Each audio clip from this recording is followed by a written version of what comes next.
25 এর পরিবর্তে আপনি লাভ করছেন 43, তাহলে বেশি করছেন কত? 18%।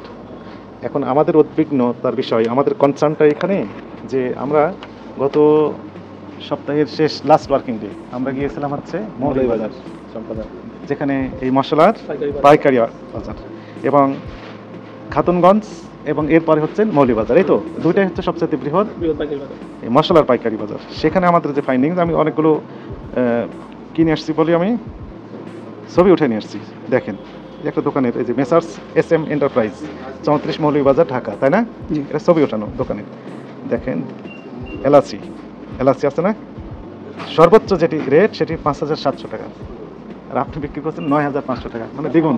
তো এখানে অনেক ধরনের আসছে, প্যাকেটিং করছে, তারপরে স্যার এটা এক্সপায়ার হয়, ড্যামেজ হয়, এগুলো আবার ফেলে দিতে হয়, অনেক বেশ কিছু থাকে। ওনাদের কিছু হয় না, এই সকল কারণেই তো আপনাকে 25% লাভ দেওয়া হয়েছে। এই সকল কারণে লাভ দেওয়া হয়েছে 25%, সর্বোচ্চ এটি সর্বোচ্চ। ওই যে আপনি বলেন যে একটু ড্যামেজ হতে পারে, একটু আপনি কি করবেন, বাছাই করতে পারেন, প্যাকিং করতে পারেন, প্রফিট সবকিছু সহজ ধরেই করা হয়েছে, এর বেশি যার সুযোগ নেই, গেলে এটি অপরাধ।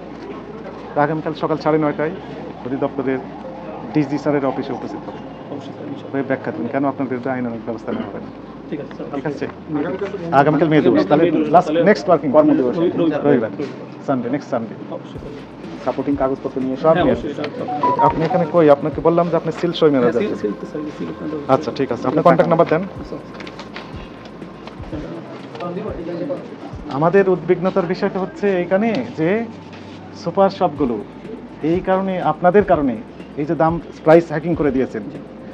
5700 টাকা সর্বোচ্চ যে প্রাইস ছিল মশলার এলাচির, সেটা আপনার বিক্রি করছেন কত? আপনি বলেন 9400, আর একটা 9500, তাহলে প্রায় দ্বিগুণ হয়েছে।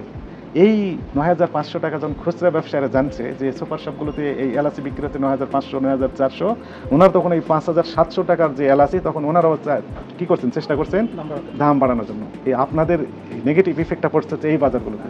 এই জন্য আপনাদের একটু সংযত আচরণ করতে হবে এই প্রাইস নির্ধারণের ক্ষেত্রে। অযৌক্তিকভাবে বাড়িয়ে দিলে খেটে খাওয়া মানুষের জন্য একটু কষ্ট হয়ে যায়।